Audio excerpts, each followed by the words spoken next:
Hello, everyone, and welcome to Deconstructor of Fun This Week in Games number 316, where we give you our game industry insider takes on the top gaming news stories each and every week.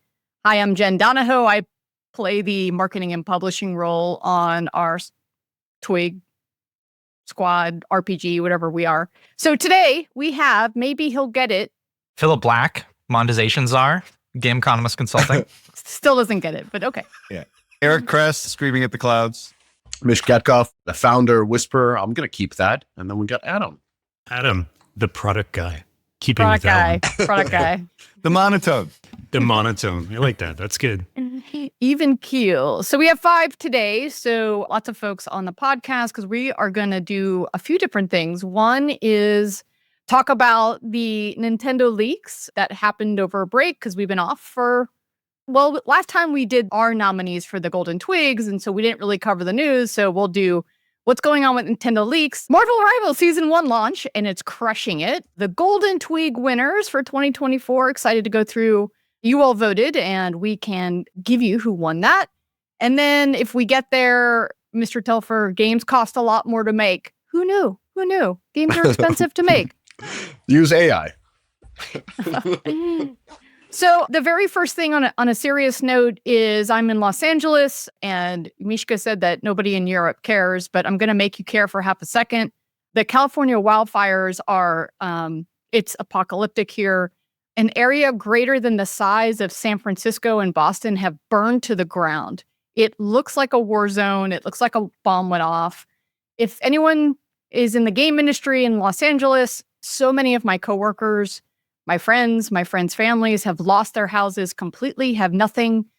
I don't know what to do to help, but to direct you to, there's a GoFundMe that is giving out $1,000 right away if you were impacted. I have some Deconstructor of Fun t-shirts. Like, that's not really going to help, but I'm happy to drive over and drop off some t-shirts. And then kind of on the lighter side of this is my friend Lee has a place in the Palisades. And ironically, his house is still standing, but everything across the street has been absolutely wiped out. I think his house is still standing because he has a catio. So a catio is a enclosure that they built outside of their house. And I think that it makes the house still stand. So that's the side picture, but go to the front of the house. Like, everything around the window, they built that for the cats. So Lee's house has 9 lives thanks to the catio. So if you can, if you're listening, please just go give a little bit of money to the GoFundMe or to the firefighters just to help out. Someone needs children or a hobby. You With the always say this catio? with kids. Yes. Don't you need a permit for that in California to build one of those? But children. Probably. It's pretty awesome. All right, so let's transition to shilling. What do we got going on? PGC's coming up, right? To be clear, I do care. My sister lives in LA. She lives in Culver City. So that's really close to the fires. So she's been living in LA for 25 years, and she does not want my DOF t-shirt. But luckily also her house didn't burn down. Anyways, if you can help, reach out. It would be cool to do, by the way, some kind of if we can do an event, not like a happy-go-lucky event, but more of a supper club event, that would be great to do in LA and kind of with the folks, bringing people together. So first, the shilling part. One thing that we forgot to shill, it was now shared by Tom's store, right, Phil? He was sharing it on LinkedIn. It was the episode with your father, David Nelson, episode 260. Did you enjoy that, Phil? It was a good episode. David is a compelling speaker. People should go listen. We also consult together with Tom on a lot of puzzle games and gamification stuff. It's a lot of fun. Yeah, exactly. So David Nelson is an OG King guy. So he's just a unique character. So he was on a podcast. That's episode 260. I forgot to talk about it, but go listen. It's an on-site episode and a really fun one. And then I had the most difficult last name on the podcast. So Joel Varagatalakala, who is the CEO of PVX Partners, but we do talk about UA and growth, but mostly it's about a sort of a founder story. It was filmed right at the last end of Slush, so we were both really, really, really tired. It's like a 5-day event, and so I have bags below my eyes and everything. So, but it's a fun conversation and very much sort of a founder seeking. And then on PGC, the supper club is full. We were able to make a lot of people angry because they did not get the tickets. So I probably shilled a little bit too much that one. threatening emails, DMs. I got them all. So thank you for sending Good, those. yeah. Keep shilling it. Keep talking about it. That's a good idea. Some of them were threatening the anyways. Okay, so enough of that. I'll be cooler. But where there is still space, same venue. So Soho House on Monday. So not Sunday Supper Club. On Monday, we have PGC After Dark. There's going to be a link in the description of this podcast.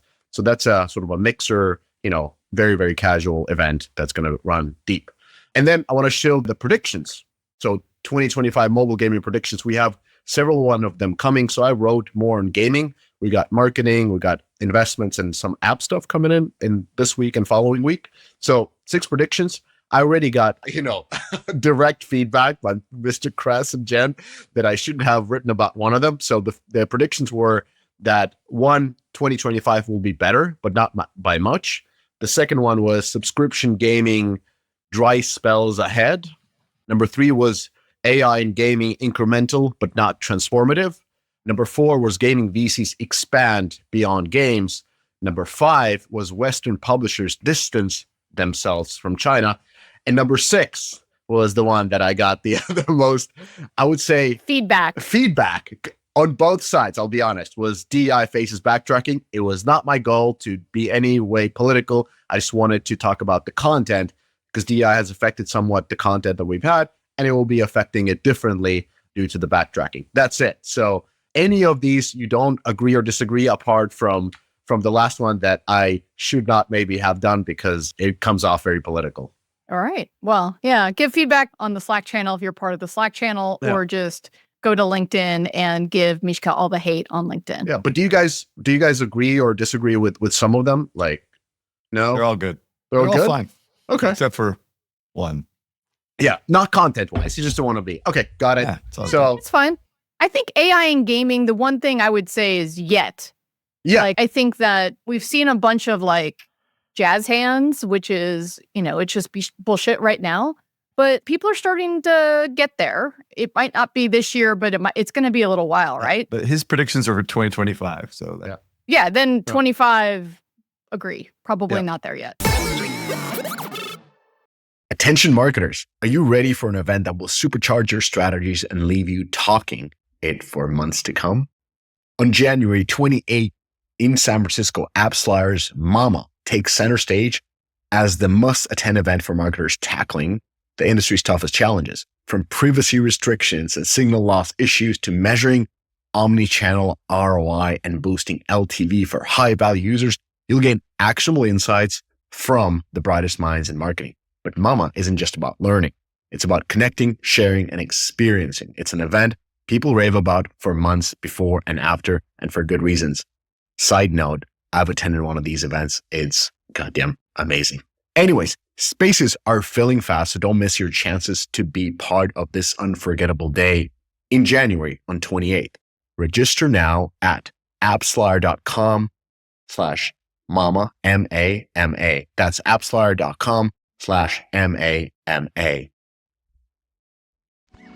Attention app and game developers. Are you ready to unlock the secrets behind the world's top performing apps and games? With Sensor Tower, you get the ultimate competitive edge, whether it's breaking into new markets, fine-tuning your UA strategies, or boosting monetization. Dive into data like never before. Track global trends across app stores. Analyze market-leading in-app purchase and in-app ad strategies, and benchmark your performance with real-time insight. The best part, Sensor Tower doesn't just deliver data, it helps you turn it into action. With intuitive tools and expert analysis, it's everything you need to make smarter, faster decisions. Thousands of app and game studios, from indie creators to global giants, trust Sensor Tower to help them win. So why not you?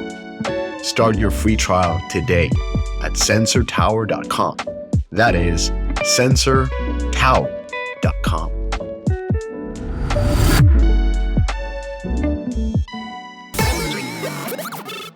Let's rock.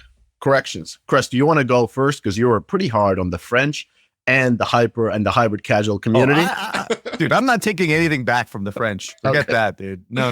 I will do a quick correction on the hyper casual stuff. So I always like to bag on hyper casual, like when it was really hot and voodoo and all the rest of those companies were killing it, supposedly, theoretically.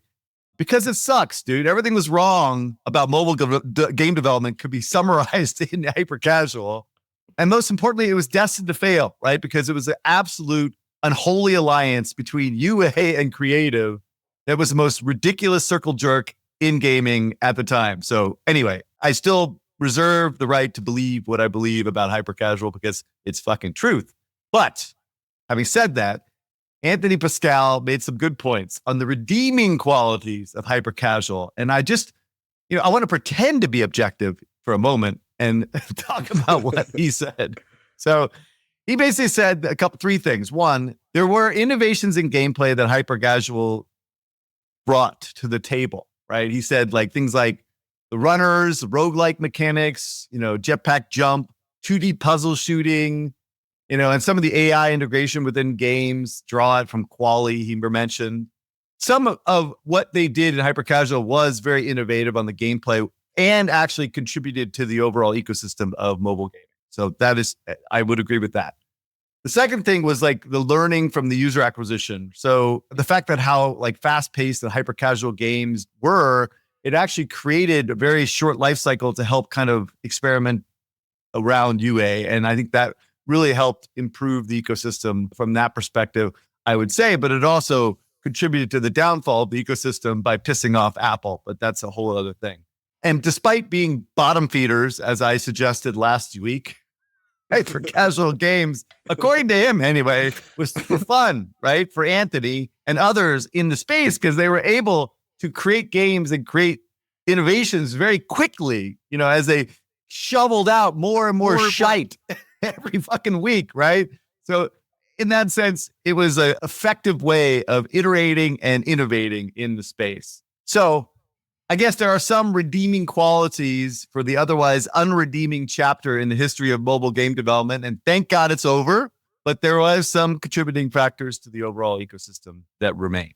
I agree with you on this. Like the one thing I'll say is I used to make mobile games back in like 2008 on the iPod Touch, right? And there was an ecosystem at that time of just make fun, fast games in a matter of months with a super small team. And those periods of time throughout gaming history have always been the funnest to be able to develop games when, all of like the top charts were never static. Everything was new going up and down the charts all the time. Yeah. I remember that time. It was a very fun time to be building games. So there was definitely the appeal initially for hyper casual of the same thing of like, hey, now instead of where the industry's at right now of franchises and live services effectively mean that you're live operating the same thing over and over again, that we now have the opportunity to create new games at a very rapid pace. And I think hyper casual was able to do that. It appeals to a type of gamer that's looking for that casual pick up and play experience. I've been in casual a lot of my gaming career, and finding easy pick up and play games is difficult to do. And these games have a ton of success. But I think as game industry people here, I recognize this has a both sides issue. I also recognize this is like a way to deliver ads and is, Kress, like you always say, just like UA arbitrage. It's just, it's bullshit. So I think this has two sides to your point. And I think you aggressively represented one of the sides last week. Yeah, I mean, my whole purpose in life is to simplify, and exaggerate, right? So there's a lot of nuance that's like left out of the equation, right? So thank you, Anthony, for keeping me in check. Yeah. Moving on. All right. I want to do a quick recap of the leaks on the Switch 2, because it's kind of like baby watch. Like any day now, we are, any minute now, we're waiting for Nintendo to announce the Switch 2. So the leaks that have come out came from CES. CES is a consumer electronics show that happens in Las Vegas every year. And so this like accessory maker called Genkai showcased a mock-up of the Switch 2 in their booth, just to give you a sense of what it looks like, which basically it looks like the Switch 1. I think it's just a little bit, it has a larger display, magnetic Joy-Con attachments. Allegedly, Nintendo actually came out and responded by stating that these images and mock-ups are unofficial and were not provided by Nintendo. So more on that in a second, because more leaks came out from on leaks and 911 mobile. And so Nintendo, ironically, did not issue the same statement for the second set of leaks. But I want us to listen to the language and notice the very specific language that these are unofficial and not provided by the company does not say that this is bullshit. So likely this is probably close to what it is. They had to use more legal language. So any minute now, I think we'll probably get, I've heard the 16th. So by the time this airs was one of the dates that got thrown out by, I think GamesBeat actually said, keep an eye on that. So we'll probably see a Nintendo Direct soon, and maybe John Cena will come back and help us launch the Switch 2, like the Switch 1. I don't know if you remember that, but John Cena was like the spokesperson, like in 2017. Yeah, it was pretty funny. John Cena is like the celebrity that will not go away. People I mean, he was just in Brawl Stars for the SpongeBob thing. Yeah, no. He's goofy. Makes a lot of money. All right, so that's Switch 2. You want to talk about your $3 billion, how you're spending it, Mishka? Oh, yeah. So in investments, we got two investments. One of them is like, this is close to games, but this is not games-based. So US-based metaverse, XR, and Web3 company, Infinite Reality. Their clients are Riot, Blizzard, and Twitch. That's marked on their front page. So it is, touching on business. They've raised $3 billion in funding round from an undisclosed investors. I don't know why. Anyways, focus on global tech and real estate. This latest round increases the company's valuation to $12.3 billion. And what's interesting about this is the whole Web3 metaverse crypto is back. Like, this is insane amount of valuation. I went actually to this company's webpage, the Infinite Reality, and it's hard to understand what they actually do. It seems like they're making like almost like, like in Roblox, you can make like a Disneyland or a Gucci land, but they make that, but in like a little bit of a higher fidelity. Yeah. Damn. It's, we're back to crazy days. So let's go. Fidelity in what? Like in Roblox? If Roblox is a prototype, then they would do that same thing, but in like almost like what's Meta's version. But what platform are they launching on? I think they've done it on web and on like these, like you put on these glasses and now you can walk around and like watch a sports show. And then there's like Bose ads and that kind of stuff. Like if you just go to infinitereality.com and just be amazed on what investors are funding. So that's my hold point. on. Maybe I can help. Well, so first of all, my plea to marketers is please say something. This is the first thing on the website. Infinite Reality is powering the next generation of commerce, creativity, and connection through AI and immersive technologies. That tells me fuck all about what you are. Like literally, what does that even say? So I'm watching the video, a 3D world builder helping you up your web game. So it looks like Roblox for adults. Yeah. Maybe. Just like 3D experiences in the web. So using like WebGL. Yep. But for advertisers, everything was for advertisers. I love how on the podcast, we're just like learning about this in real time. No. Oh, wait. Whoa. Adam. I did my diligence. I went through this website for fucking like 20 minutes and I still don't know what the fuck these guys do. Okay. One of the press releases was Infinite Reality and Pearpoint to unveil mixed reality experience at GITEX Global. Infinite Reality to showcase first of its kind AI speech-to-speech avatar sales associate in Apple Vision Pro. Right? Like, what did you just say? That's a press release? Yeah, exactly. But what did you just say? Exactly. I don't know. This company is bullshit, dude. Absolute bullshit. $3 billion. Someone explain to me what the fuck this thing is. I'm going to throw this into AI and AI will tell me. Yeah. Moving on. So this was a crazy investment. I just wanted to throw it because it was insane. But this is a good one. Turkey-based mobile game developer Grand Games has secured $30 million in Series A funding led by Boulderton. I think they're an investor in Dream as well. So another snatch from them with participation from our friends at Laton Ventures. Kress, what do you think about this investment? Brilliant. Dude, you can't keep the Turkish down, dude. Dude, Turkey for the win, dude. They just keep cranking.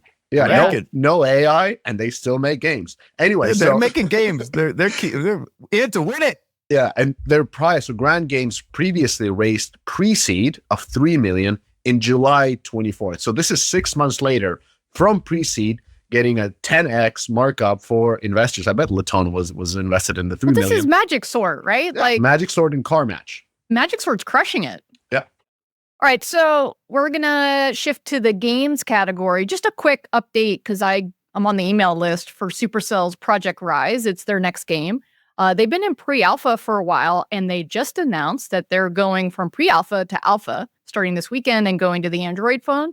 So if you're interested, you can sign up and be a part of the alpha if you want to see Supercell's next game that is in the works. So maybe we'll talk about them a lot later. But Adam, let's do your favorite topic, that Marvel Rivals was going to be dead after a month. Isn't that right? Wasn't that your prediction? That was not my prediction. That was Kress GPT, which is so far pretty incorrect. So I'm not going to be using Kress GPT in my forecasting models. Kress GPT anymore. That's it. I gotta update my model. Yeah.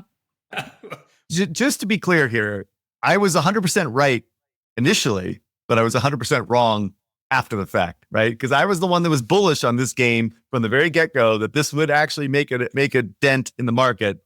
My AI engine just did not quite work in terms of anticipating the future. Phil and I fed into that AI engine some bad inputs, and then the output was incorrect. Let's go with that. Yeah. But yeah, let's talk about Marvel Rivals, their season 1. So after a month, they are continuing to have their moment, but you're seeing some very irregular patterns for what typical CCU looks like for launch. For that spike to happen for Marvel Rivals, it started right around, I think, Boxing Day, which was a few days after their major event. But then just recently, they had a major season 1 spike, which has grown past their first day spike. So again, very rarely would you ever see this on PC console. So what's great, season 1 just does not seem to be slowing their pace of live content. The other two games we've been tracking, Delta Force and Path of Exile, Delta Force continues to be steady. I don't know, Adam, do you trust the Delta Force PSU chart? Have you ever seen anything as steady as this since launch? Does that seem right to you? It doesn't. Also, when you look at like the hourly CCU, you're like, that doesn't make a lot of sense given the Do they have original. bots? Where is this game made in? I don't know why they would have bots. They wouldn't be registered as players unless they were like farming items, but I don't think I haven't seen peer-to-peer trade. Maybe I'm wrong on that. I mean, we're covering Rainbow Six Siege, which had that, but I'm expecting a lot more volatility in CCU charts based on content, and you just don't see any of it with Delta Force, which is just so odd. Marvel Rivals, I believe, but I don't believe the Delta Force CCU. I don't think Path of Exile has settled yet. It's still got some declines to brace. Yeah. The other thing that I'm really interested in, Adam, is like this concept that like, hey, they just came out in early access. They've got this huge second wave for Path of Exile coming. I don't really agree with that. Like, this is launch. Like, when you go out for early access, it is launch. Like, you rarely have this gigantic second hump that exceeds your first hump. Like, shouldn't you plan, if you're a developer, on early access launch being significant? Like, it's not just a testing phase anymore. It's go, go, go, go, go. Yeah, but number one, by going premium up front, which I think we both agreed with was the right strategy for this, means that you're going to get this curve, right? Like, it is nearly impossible for them to have a flat curve cheating like Delta or like Marvel, given just the rate of decline that they're going to have in their unit sales. So I still even see this, like if we were to look at this against like an Elden Ring or like a Helldivers, which had quite strong retention right from launch, that will probably see similar patterns. Like, this is a pretty good outcome for Path of Exile. But I think as a PvE game, given the complexities of their economy, there is no good early access. Like, there's been so many cases where Diablo and all these PvE games try to do testing with endgame players before launch and then nail retention, nail endgame. But you can even see here, like even Path of Exile 2, which literally had a blueprint with Path of Exile 1, still has not figured out endgame engagement right from launch and needs time to perfect. So for me, I think this is par for the course for a PvE service. And I think they will get a spike with the free-to-play launch. I think that given the spike at day one, it probably won't be as big as we intended, but there has been plenty of examples of free-to-play games coming out, 12 months after launch and then getting that spike. Like that free-to-play shift actually being meaningful, even for things like Sims 4, right? Like when it was like 10 years after they launched. I don't know what the date was, but Sims was pretty late in launch. But yeah, I think going back to Marvel Rivals though, like my takeaway here is when Phil, you and I chatted right when it launched, we were talking about its weakness in mastery and progression, and that it nailed accessibility, probably had a really, really strong initial retention, but I was bearish on its sort of long-term retention. The only thing that could come up from that is if it's got an aggressive live model, which obviously NetEase has been able to absolutely nail right now. So I think overall I was wrong that Mastery would pull this thing down because they've been able to overcome that with a very aggressive live content schedule throughout December and now coming into season 1. So I want to see how this goes, but all signs are very, very positive for Marvel Rivals. The one caveat that I'll put to all of this is like, if you're a developer looking at this space and you're trying to, apply learnings here, like this is not a model that you can apply to a lot of different contexts. Similar to like a Supercell, like how many people can actually deploy this much content this fast at that level of fidelity? And the reality is they nailed accessibility, core gameplay, and had the IP on top of that content cadence all at once. That's the bar to release. And how many developers can do that? And so far, at least, go ahead. Well, they're also eating Apex's lunch, evidently, right now. Like I've been hearing. Is like, well, Apex had been continually down, and then also probably Overwatch, but I could take a look at that. Yeah, I would love to see this with some of like Fortnite, Apex, Overwatch, the other kind of popular shooters to see if there's cannibalization going on. Be interesting to see that. But I think as well, like usually right from these launches, you don't typically see it right from DAO. People assume that as soon as a game launches, gets a big spike, that DAO will just plummet in those games. And it's just not, those signals are not that strong. They don't really actually see that. Yeah, it's not the same thing. Kind of saw it on League when Fortnite launched, but maybe that was back. And like Minecraft saw a big decline, but then like Fortnite didn't see a blip when Apex launched, even though they saw it internally and they still acted on it. So, But yeah, I think likely over time, they're going to have to introduce more progression. I don't think Mastery will be their angle, and that's how they'll be differentiated, but leaning more into progression, giving them more fuel for live ops, I think is the likely thing. And overall, there's been like Steam revenue performance in terms of ranks has so far looked very stellar, but the actual strategy here is very player friendly. So I wanted to pass it to Phil to talk about what's your long-term prospects on Marvel Rivals monetization. I don't think the mastery point is gone though. To your point, like your nuance here was that the content pipelines have overcome any weakness they had in character mastery. Like that is one way to win. Like the Western approach, which is more labor saving because labor is so expensive here, is like, okay, we're going to build these Overwatch 2 style characters and you're going to spend thousands of hours to master something like the Roadhog hook, that single mechanic. Like the productivity of their content is so much higher. And like, okay, you can win by just throwing characters at it and each character can have a shorter retention curve. But if you just have more characters, you stack those on top of one another. And I thought the thing that was fascinating to hear them come out and say is that they said every month and a half, like every 6 weeks, which is an extremely aggressive schedule. Let's say they get to 8 characters a year. That's about double the content pace of something like an Overwatch or something like an Apex Legends. Like that's 2x the content pace of a lot of key major Western games. And that is like really showcasing, I think, the strength of Chinese development, which is something that I feel like we didn't see at launch. I felt like this was a pretty bare bones game. There wasn't a lot of systems. There was very little monetization vectors. They're using the direct purchase cosmetic model rather than just layering on what I thought Apex solved, which is like the loot box model you also saw in Overwatch originally, was that you have a crafting currency, you open up boxes, it's very simple. Maybe you layer on some live ops events. I don't think they've solved monetization. Their revenue numbers based on a recent report were about 136 million in the first month. And that is including China. That was an estimate from a Chinese internet blog and also included the direct distribution revenue. Something we haven't touched on a lot, but remember they also distributed this game with its own launcher, which is something that you don't see in a lot of platform data. And of course, there's EGS. And when I worked it backwards from the VG Insights MAU number of 16 million, I got about $3.40 ARPU for the first month, which felt a little bit low for Golden Cohort. I'd love to see that be even higher. I think they could have made even more money. But when you compare it to something like Path of Exile, which of course did have some MTX, it made more than that box product based on VG Insights, which is reporting around 90 million for Path of Exile 2. I think that's really low. Again, we have to factor in all the things I just talked about, different launcher, higher ARPU curves, or sales, which are on the website. But I think that's also an interesting comparison is like in the long run, this game can generate a shit ton of money, right? Like 150 million a month, like that's over $1 billion run rate. Like let's cook. Like this is a really big success story because can you imagine if this didn't work out? Can you imagine if we were looking at like Path of Exile 2 declining, Marvel, like if Marvel did not succeed, that is an awful storyline for games heading into 2025. Like if this didn't work, what hope is there for the rest of us? Yeah, it's exactly. Super impressive. There's actually a lot of LinkedIn articles on this as well. And this one from Will Cahill had a chart for Marvel Rivals Steam average daily rank for all countries since launch. And so if you're seeing the chart, green is a higher rank, red is a lower rank. And so basically the chart shows like all the different countries. And it is averaging number 1 for US, Australia, Canada, UK, Belgium, Netherlands, France, Brazil, Australia, Germany, and Italy. So, US and Western Europe. China and Korea have started slow and saw their best rankings at 5 and 9. Now, remember, again, like for China, I think they're on a whole different system. If you're a Steam ranking in China, it's Phil's favorite topic of like, are you really though?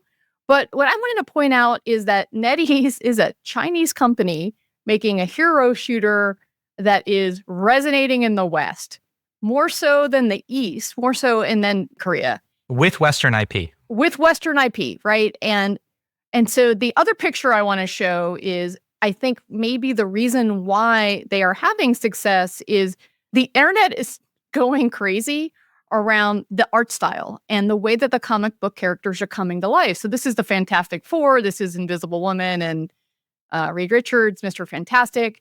And no matter what your sexual preference is, apparently, everyone is going nuts over the sexiness of these two characters. I think what's happening is that the way that they've chosen to depict the comic book characters is resonating globally, except for Korea, apparently. Koreans have and Japanese have a very different kind of taste in aesthetics versus what you see in Western comics. And so this is kind of interesting to me that people were aflutter with these two characters. It reminds me of like the old days of comics where characters were drawn very sexy. I don't know a better word than that. So anyway, that's my take. Kress, you want to comment on that one? Not particularly, no. I will say it's ironic that some Chinese developer for games is the only one that's actually keeping Marvel alive right now. I know. As Disney completely annihilates and destroys like every goodwill they had with their consumer. So at least someone's doing right by the IP. So I know. Just kudos to NetEase, Chinese-based company resonating in the West. Like, after Black Myth, I don't know. I think that's the trend of 2025 is Chinese or Eastern developers finally unlocking Western magic and taking over there. Unless they get banned. Well, yes. Oh, shoot. Yeah, we didn't even talk about the TikTok ban. TikTok. Oh, my God. Yeah, we're days away. My daughter was in a fucking panic, dude. She was like saving like every single thing that she's done on TikTok so that she keeps it for posterity. Dude, she's freaking out, man. That's been her life since she was like 12. It's a real thing. It is. So big TikTok event at GDC, right, Mishka? Yeah. No. So in this crazy world that we live in, I totally imagine like Elon Musk buying TikTok. Because he's already bought America, so why not buy TikTok as well? It's one of the rumors. Yeah, he's buddies with CCP, so that should work. Anyways, I'm feeling confident. I'm feeling confident that our event will move forward. That's all. All right. All right, let's get to the Golden Twig winners. And so, Phil, maybe what you can do is flash each one of these up on the screen. And before we start, yes. Do we have a right to supersede the voting, or are we basically just taking whatever is voted on? We could do it Eurovision style. Yeah. There could be like a jury selection, and there could be points from the judges. But I think we should keep it to the people. Yeah. You want to keep it to the people? All right. 100% the people. You know what? I give you one veto, Kress.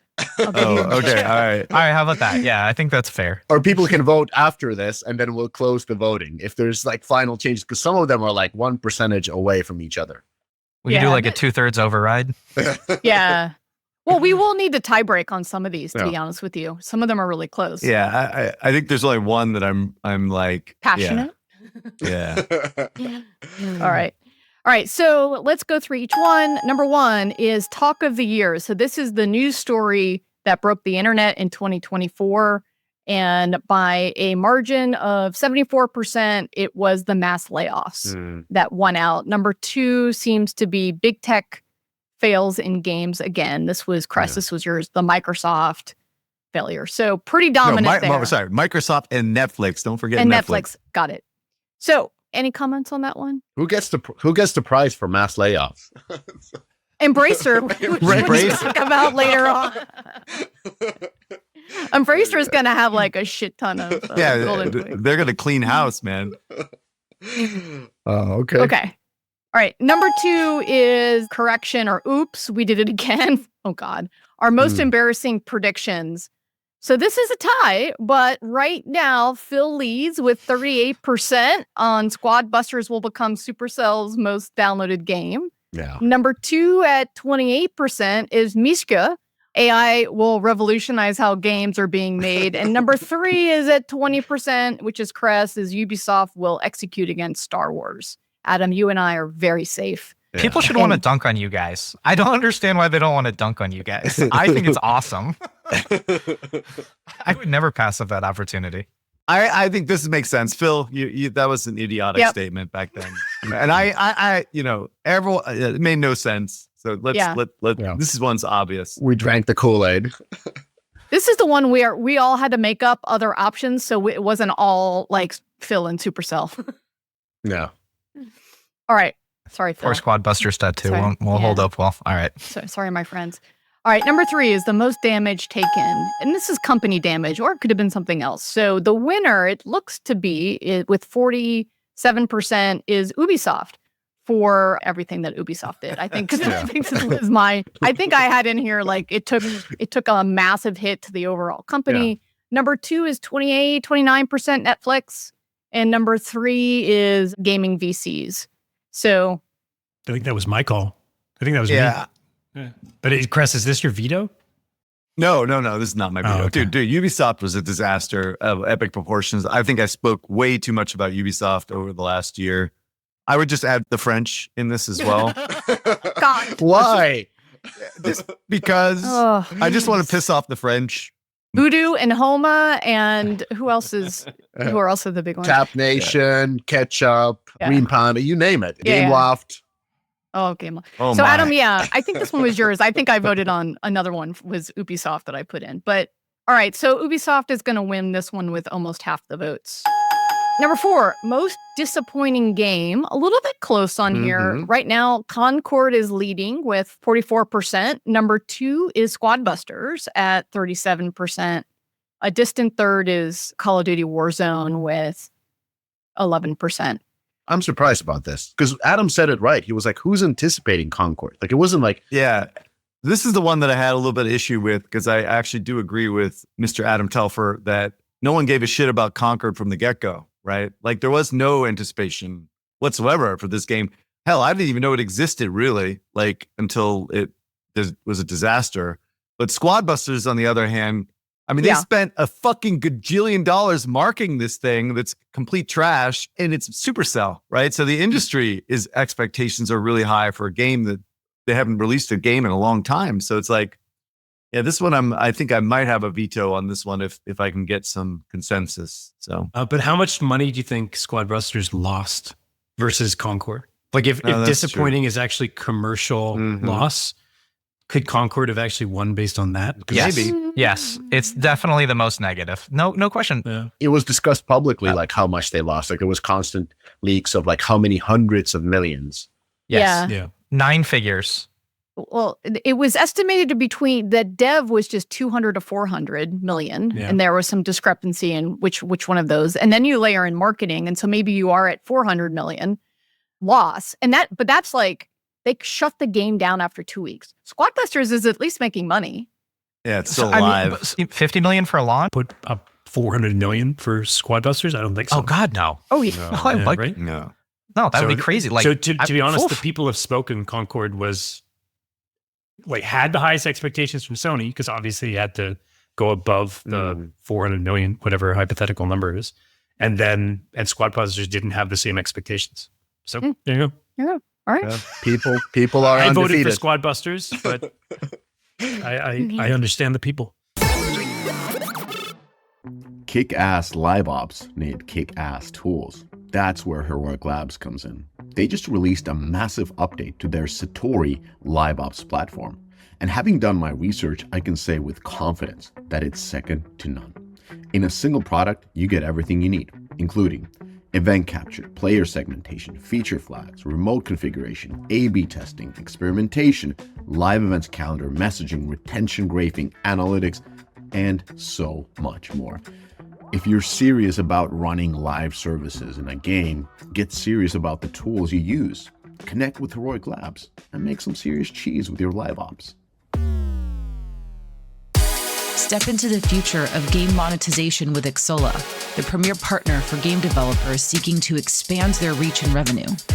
Xsolla provides a robust suite of tools designed to enhance user acquisition, manage subscriptions, and streamline payment solutions worldwide. Unlock new markets and maximize profitability through their customized, secure payment architecture and dedicated support team. Xsolla, powering game developers to achieve global success.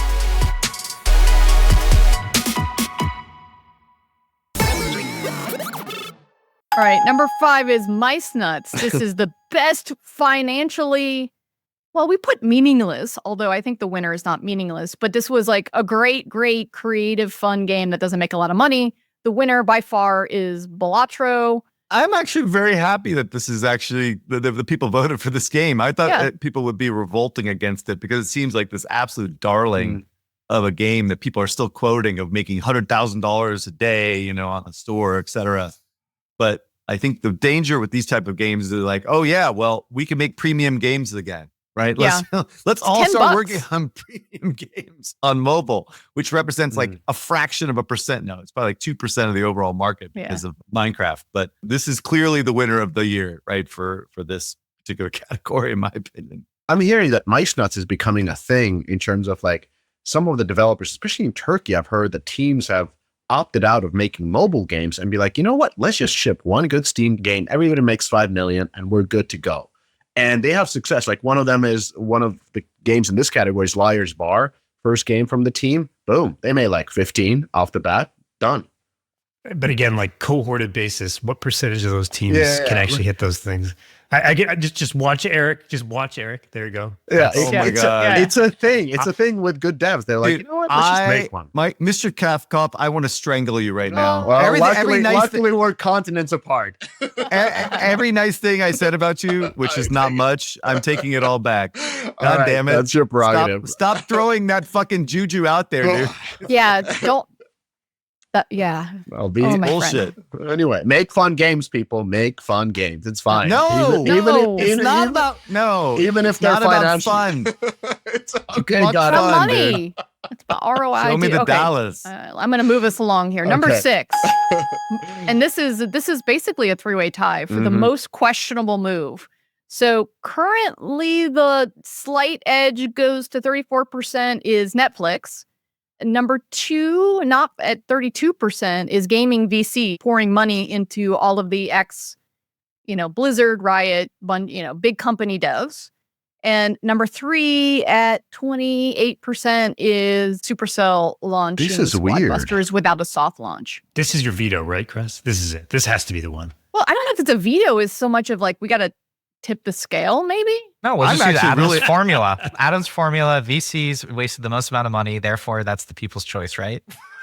I think that was mine in this one.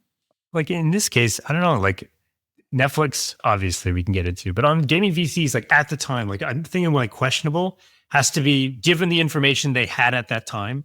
Was that the right decision to make to invest in those companies? And I still believe that like investing in X teams from Blizzard and Riot and big companies that have seen 0 to 1, some of the biggest franchises, you should invest in those types of teams. No, Kress is going to argue with that. Like no Bonfire. Fucking way. So we got Bonfire. We got 0 to 1. That's the one. No, stop talking for a moment. No, this is exactly the point. Is that these people from Riot, as amazing as they may be, do not know how to run a gaming company, right? Running a gaming company is asset allocation. It is like funding different groups, and it's not some low-level producer on League of Legends that goes out there and starts like building a team to create games. Like making games is a lot harder than that, and that's what the VCs never understood or still don't understand, for that matter, right? But that's not Supervive's team, as an example, right? That was the entire like League of Legends leadership team. Yeah, that was senior executives. Do you disagree with a VC investment for a firm like that?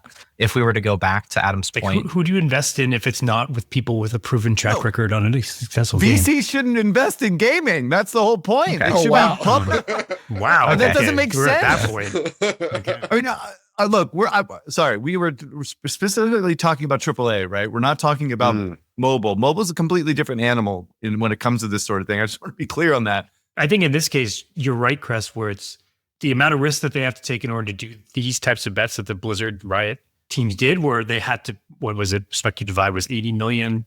Supervive was roughly around 80 million. Those types of bets in this market, that was wrong. No, it's insane. All of it's insane. And there's not been one success story. Yeah, but now we know that. At that time. No, but okay. I mean, I was saying it at the time.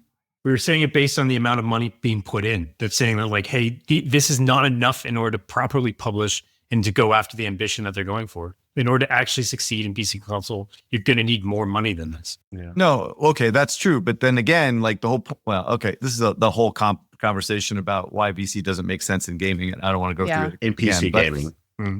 In AAA, yeah. But do we think, okay, so let's just go to this. Do we think Netflix was a bigger questionable move than the other two? I think the problem is that Netflix, we're only talking about the money they just fucking burned on GTA, but how about all the other money they burned on bullshit, right? So like collectively, I think Netflix wins this category, full stop, like in terms of the amount of money spent and the misalignment of strategy or lack of strategy. So for me, it's Netflix is the winner, although VCs are a close second, which is ironic because that's exactly what that's how it's,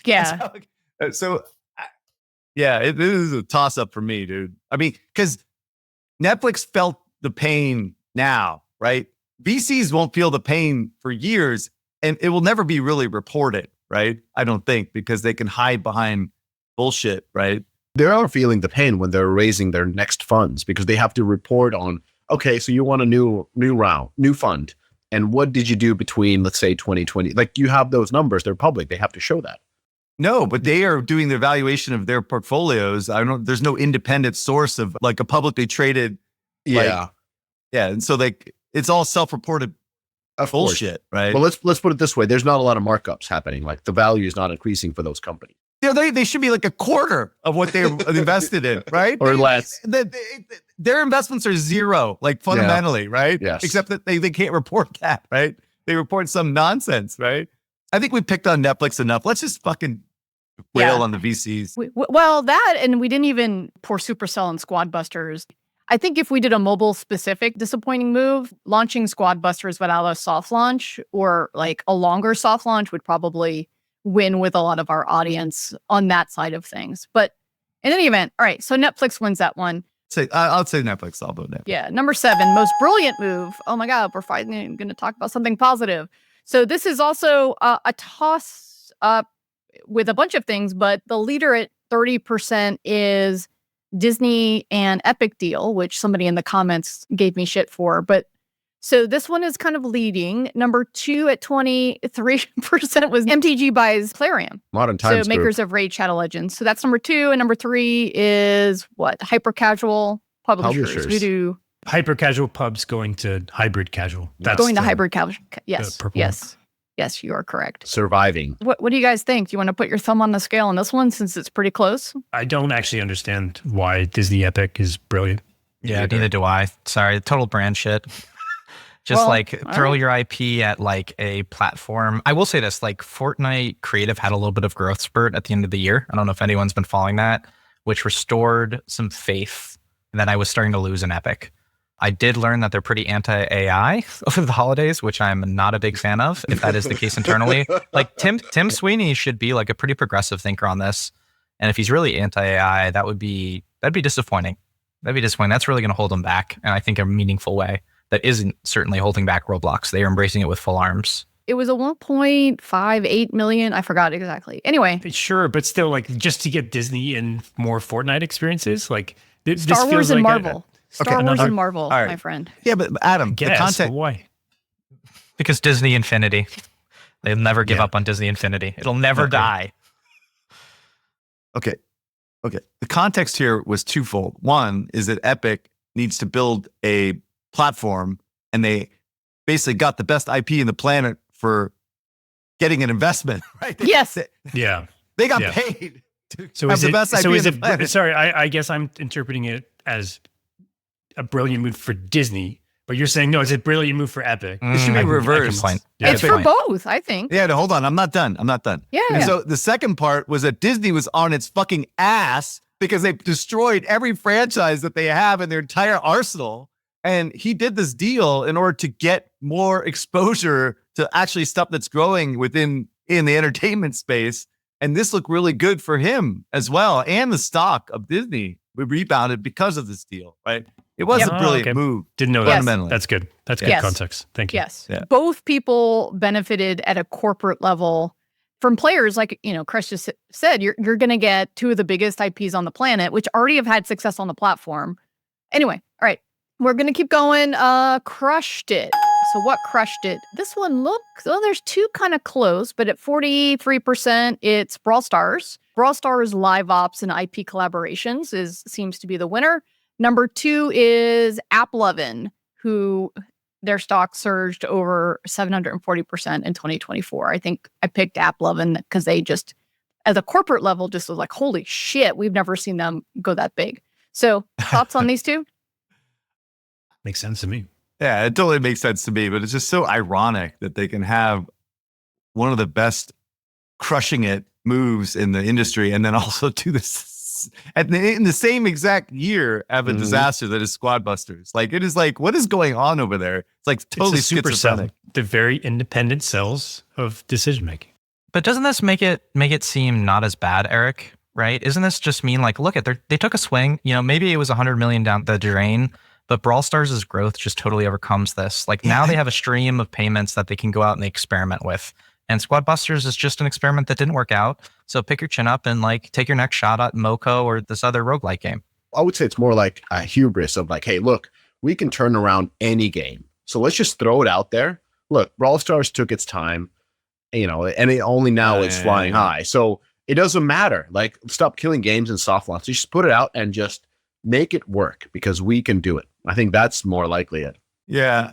And at the time, I remember saying specifically, it's like they didn't need to do it, right? Because Brawl Stars was doing so well. Why would they try to like push something out that wasn't ready? It's like, it was hubris. I don't think they knew that as much. Like, you have to remember that Squad Busters could have vaulted them to their record revenue year. Because remember, the main storyline is that Clash Royale is down. That is what has hurt their overall portfolio revenue the most.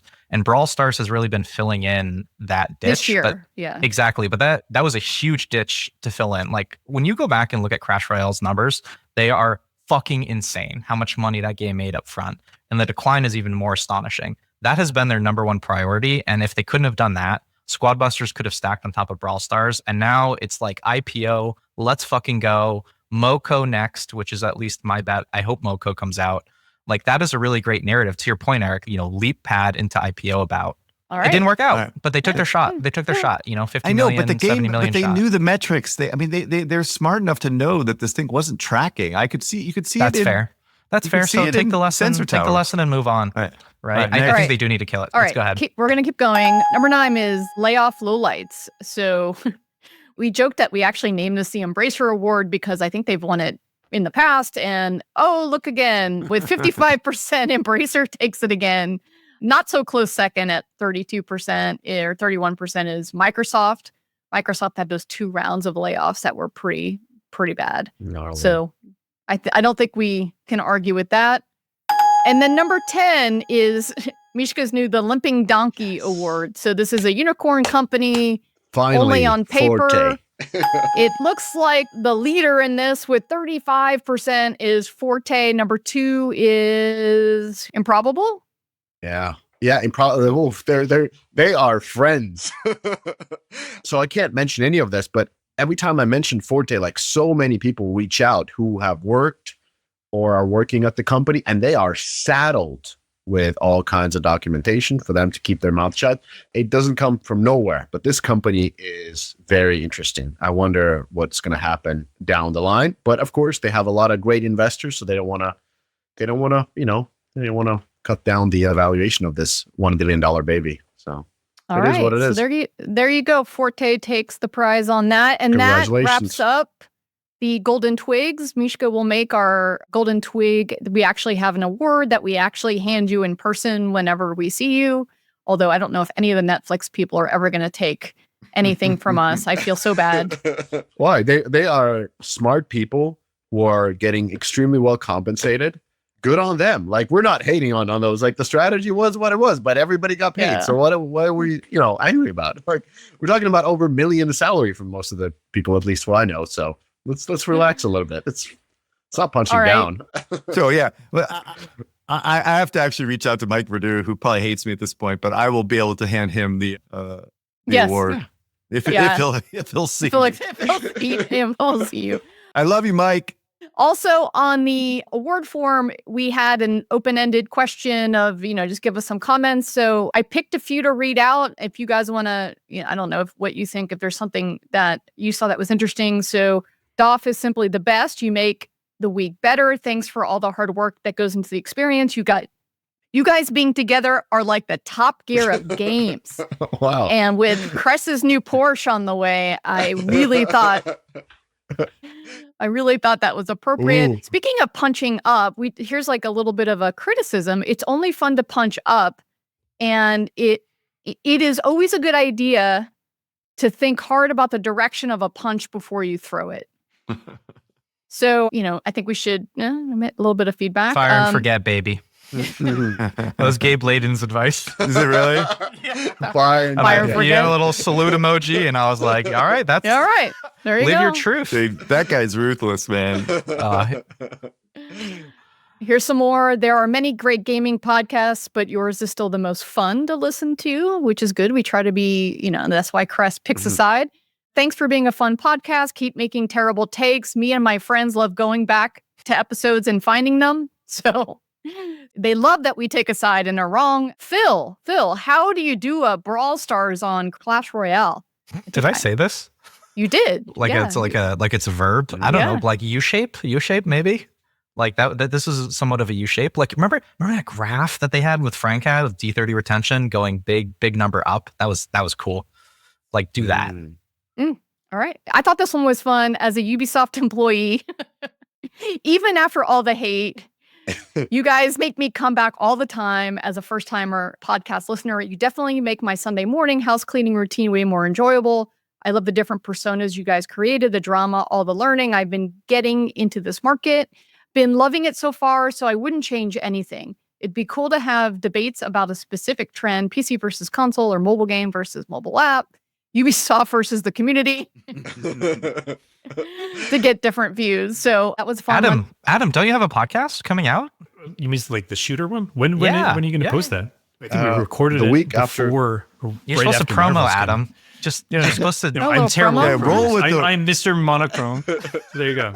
Mr. Monotone is not a very good shiller. So yeah. Well, I mean, the other podcast you did, by the way, tons of positive feedback. You're a good host. I think this PvE shooter podcast is going to be great.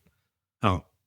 Well, yeah, they actually learned something from you. It's like the final one I have is it's really valuable, and I love the cheeky tone you take with the TWIG and the newsletter.